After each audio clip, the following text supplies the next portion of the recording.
Bonjour à tous et bienvenue sur cette nouvelle vidéo dans laquelle on va voir une fin de partie qui opposait Anna Musichuk avec les blancs à notre Laurent Fraissinet national avec les noirs. Et ici donc Laurent a eu à jouer cette position deux fois en fait. Première fois il avait joué roi e6 qui semblait être un coup on va dire difficile à jouer parce que ça sent quand même le réseau de mat, hein. On a le roi blanc qui peut monter peut-être assez vite et la poussée qui peut amener un mat éventuellement. Donc c'est toujours assez compliqué de jouer roi e6 ici, puisque le roi noir n'a simplement plus de cases. Mais en fait, il va s'avérer que c'est le seul coup jouable, entre guillemets, parce que vous allez voir ce qui va se passer sur roi f8, et ça sera pas meilleur. Donc roi f8, c'est ce qui a été joué dans un second temps par Laurent Fraissinet. Et alors là, bon bah c'est assez simple de comprendre les plans, le plan des blancs. On va simplement essayer d'ouvrir la septième, de contraindre au maximum le roi noir, de retirer des cases de jeu, et puis on va pousser les pions pour simplement menacer dame ou mat, et parfois les deux. Alors après e6, ici les noirs ont un problème, Laurent a un problème, hein, parce qu'il y a tout simplement la menace de mat avec tour prend, f7, échec et mat. C'est pas la seule menace, hein, parce que, admettons, si roi, par exemple, g7 est joué, vous allez voir que le mat est tout aussi problématique, on va dire. Roi ici et ça mat alors de plusieurs manières, soit avec tour h7, soit si je me trompe pas avec G5, enfin bref, c'est le carnage. Donc on peut pas jouer comme ça. Donc bon bah là on est obligé de prendre en fait, hein, c'est forcé. Ah, le seul problème c'est que si on prend ici, regardez un petit peu la position du roi noir qui n'a plus aucune case de jeu. Ici c'est pris par le cavalier. Ici c'est également pris par le cavalier. Et enfin toute cette septième rangée est prise par la tour. Bah donc le plan est simple, hein. On amène un pion à dame, et ça mate tout seul. D'un autre côté, les noirs n'ont pas le temps de créer ici une contre-attaque. Hein, ils n'ont pas le temps, on voit pas comment ils peuvent ouvrir les lignes, même cavalier prend C2, c'est pas assez rapide. La tour s'infiltre pas assez vite, la colonne ouverte est blanche. C'est la tour blanche qui est sur la colonne D qui est ouverte. Donc là, vraiment, c'est pas possible de trouver une solution. On aurait pu tenter un plan avec cavalier B5 suivi de tour A7 peut-être. Malheureusement là on n'a pas le temps. Donc bon, qu'est-ce qu'on va faire? On va voir qu'en fait il n'y a rien à faire. Après H5. Donc H5 menace tout simplement de pousser, hein, encore, ou même de prendre peut-être, et puis de mater ici. Donc là il n'y a pas vraiment de solution. Donc pion prend est quasiment forcé en fait. Mais après G5, les noirs ont un problème. Il est insoluble. C'est-à-dire qu'en fait ici, le pion va pousser encore une fois. On ne peut pas l'empêcher, hein. Quoi qu'on joue avec les noirs, le pion va pousser. Et la fois d'après, bien tout simplement, c'est mat sur la case G7. Alors on va voir, mais éventuellement le coup le plus...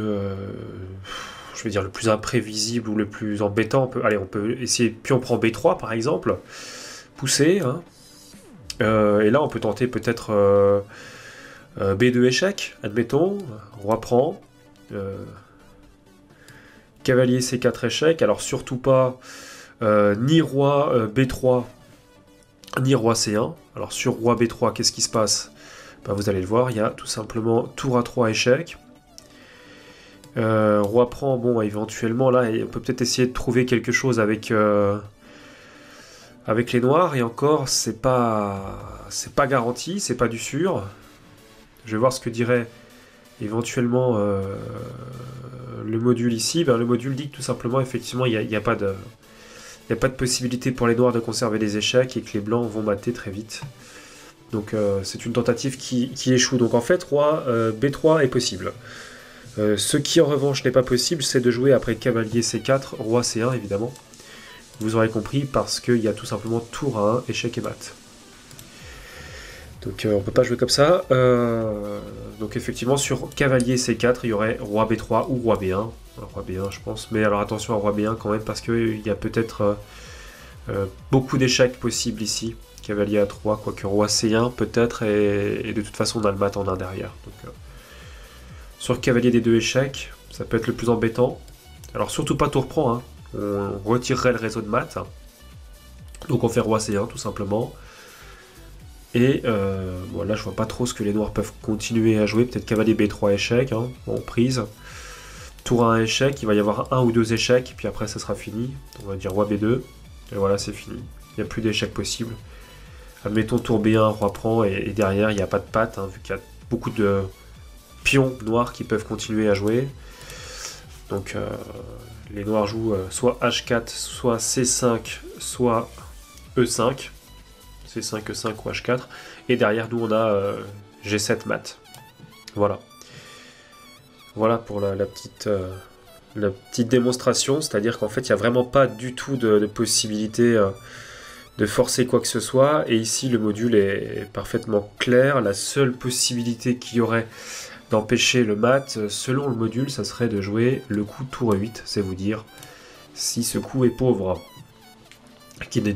D'ailleurs, ce coup ne retire en rien la menace G6, hein, qui menace toujours mat sur G7. Tour E7, admettons, mais là je pense qu'il y a tour prend E7, roi prend E7, et tout simplement G7, et le cavalier protège G8, pardon. Donc le pion va aller à dame, roi prend par exemple les dames, tout simplement. Et le mat ici va être rapide. Voilà. Donc l'erreur de Freycinet qui était de jouer dans la position initiale, roi F8 ici au lieu de roi E6. Alors on va quand même voir un petit peu ce qui aurait pu se passer sur roi E6. Hein. À savoir que quand même ici les blancs sont très bien, on voit que les pions vont passer. Alors il y avait un premier plan que je donnais avec l'avenue du roi ici pour venir mater avec la poussée F5 qui semble quand même extrêmement lent. C'est un plan qui est très lent. Est-ce que c'est vraiment possible? Je ne crois pas. Pour plein de raisons. Déjà, il y aurait des prises, il y aurait des menaces de faire dame. Les blancs n'ont clairement pas le temps, à mon avis, de jouer comme ça. On va voir juste ce qui pourrait se passer. Donc là, il peut y avoir C5. Et là, on peut jouer... On peut tenter roi E3. Attendez, j'ai eu un petit souci. Voilà, roi E3. Et là, il y a cavalier C2 échec. Roi E4, donc là on peut se dire on a F5, ça va mater. Mais en fait non, parce qu'il y a cavalier D4. Et regardez bien ce coup cavalier D4. Maintenant, si jamais je joue F5, pion prend et cavalier prend. Et le cavalier en plus protège les 2 cases qui pourraient être menacées avec la tour blanche. Des cases pour essayer de mater. Donc ça va pas du tout. Le cavalier peut pas partir, sinon le roi noir prend la tour. Donc ça tient pas. Donc on voit qu'en fait non, il n'y a pas le temps de jouer comme ça. Donc après roi E6, il y a forcément d'autres choses. Vu la position et la mauvaise disposition des pièces noires, le manque d'activité, on voit ici la tour qui est enfermée, elle n'a pas de casse. Cette tour-là a la colonne ouverte, c'est quand même très bien. Le cavalier est bien placé. On a des pions qui sont forts. Ici, on a un roi qui est vraiment en souci. On ne sait pas trop ce qu'on va en faire. Il est presque mat, hein, déjà. Non, en fait, ici, on pourrait simplement jouer avec les blancs. Un plan très simple, qui serait par exemple de grappiller les pions. Aller le dame ou aller le roi, peu importe. Tour D6, tour C7, peu importe. Ou même peut-être jouer H5. Ça serait un plan possible. Alors, on va voir ça tout de suite. On va voir ce que ça pourrait donner. Si on jouait par exemple H5, qui me semble très fort ici. Alors H5, le problème c'est que le pion passe. Et le problème c'est que le pion, pour l'arrêter, ça va pas être facile. Donc si prise, admettons, on pourrait faire récupération du pion. On pourrait jouer intermédiaire, et je pense que ça serait tout aussi fort. L'échec ici, roi E7, récupération sur H5. Donc là c'est intéressant parce que maintenant, on peut menacer par exemple de faire H6, H7, vous voyez, de pousser H6, H7, et si les noirs n'arrivent pas à venir empêcher cette poussée H7, on va pouvoir jouer cavalier G8 échec, et ensuite promouvoir en dame. Donc ça pose problème. Donc cavalier prend C2, apparemment c'est le coup le plus intéressant. Que se passerait-il sur C3 par exemple? On va voir. Je pense que c'est guerre différent. Là, il peut y avoir roi D1 pour empêcher éventuellement des mates. Hein. Il pourrait y avoir cavalier C4 menace mat en A1 et menace la tour. Ça serait problématique. Même si c'est vrai qu'on pourrait peut-être s'en sortir par tour D7 échec. Roi D1, ça semble quand même le coup le plus sûr. Donc admettons cavalier... cavalier C4. Ça donne le cavalier, mais on voit pas trop ce qu'on peut jouer avec les noirs. Roi F8, on va essayer roi F8. Qu'est-ce qui se passerait sur roi F8? H6. On poursuit le plan de poussée du pion avec, on le voit, des pièces qui contrôlent parfaitement les cases. Et donc le roi ne pourra pas facilement venir empêcher ce pion d'avancer. La seule idée de venir sur F8, en fait, c'est que sur la poussée en H7, le roi noir aurait la possibilité de venir sur G7. Contrôler la case de promotion. Alors, quoi jouer ici? Bon, admettons cavalier B1. Pourquoi pas? Je pense à tour D7, qui m'a l'air extrêmement fort. Tour D7 avec toujours l'idée de jouer E6. Et là, il semblerait que la disposition des pions soit quand même très favorable aux blancs. On pourrait même peut-être jouer F5, E6 si on a le temps, et ensuite pousser le pion à dame tout simplement, ou menacer le mat sur F7 avec si on a un pion qui est sur E6. On pourrait jouer tour F7 mat. Qu'est-ce qui peut se passer? Tour D2. Donc là, je pense que on peut jouer F5. Admettons.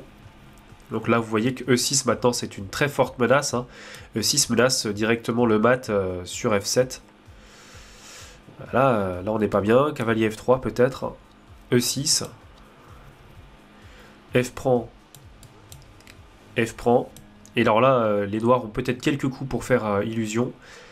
Notamment, je pense à tour 1 échec, roi E2. Et regardez, il y a un seul coup qui permet d'empêcher le mat sur F7. C'est de jouer... Enfin, deux en fait, il y a cavalier D4, mais qui me semble pas du tout correct. Parce que cavalier D4, tour prend, et c'est vrai qu'il n'y a plus le mat, hein, vu que la tour ne contrôle plus la 7ème. Mais il peut y avoir sinon tour E1 échec. Et on va voir ce qui peut se passer sur tour E1 échec. Donc roi prend. F3 peut-être. Tour prend E6. Et là, on a un souci avec les blancs, c'est que voilà, on n'a pas envie de perdre ce pion en H6, donc on pourrait par exemple jouer cavalier G4 avec un gain facile puisqu'on a une pièce de plus. Le roi blanc est protégé, le roi noir est toujours confiné à la bande. Et puis on menace de pousser H7, H8, hein, donc c'est décisif, on va dire, ici. Alors c'est plus compliqué, hein, on le voit, c'est plus compliqué à gagner après roi E6 qu'après roi F8, hein, comme on l'a vu dans la variante. Là c'est sûr que roi E6 amène plus de, on va dire, de défense pour les noirs, mais c'est quand même perdant, à terme. Donc peut-être que Laurent Fraissinet n'a pas vu... on va dire, a vu le gain avec roi E6 et qu'il a voulu rentrer rapidement sur roi F8 sans avoir vu qu'après E6 eh bien, c'était tout aussi perdant. Voilà, c'est certainement ça qui s'est passé. Donc voilà, c'est la fin de cette vidéo, j'espère qu'elle vous a plu. J'espère que cette petite finale, malheureusement, dans laquelle le français a souffert et a perdu, vous a permis de voir plus clair sur les notions tactiques de finale, même à haut niveau. Et je vous dis donc à très bientôt pour de nouvelles vidéos, portez-vous bien et à la prochaine. Ciao ciao.